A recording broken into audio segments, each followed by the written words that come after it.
أعوذ بالله من الشيطان الرجيم. بسم الله الرحمن الرحيم.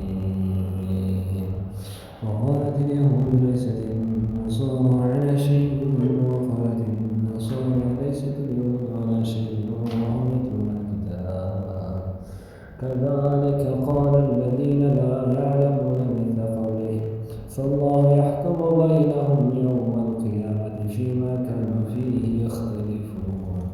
ومن أظلم ممن منع مساجد الله أن يذكر فيها اسمه وسعى في خرابها أولئك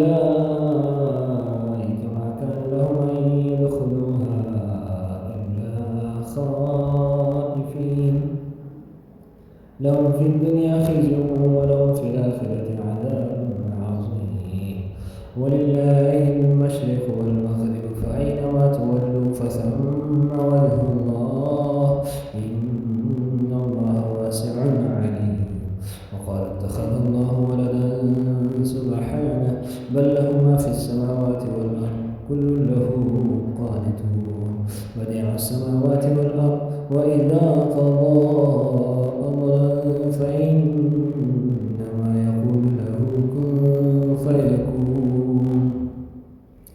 وقال الذين لا يعلمون لولا يكلمنا الله أو تأتينا آية كذلك قال الذين من قبلهم مثل قولهم تشابهت قلوبهم قد بينا الآيات لقوم يوقنون إنا أرسلناك بالحق بشيرا ونذيرا ولا تسأل عن أصحاب الجحيم.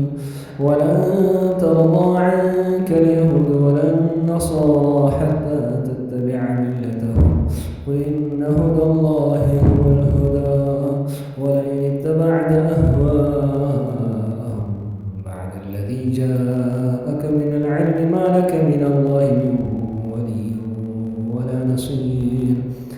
الذين آتيناهم الكتاب يتلونه حق تلاوته أولئك يؤمنون به ومن يكفر به فأولئك هم الخاسرون.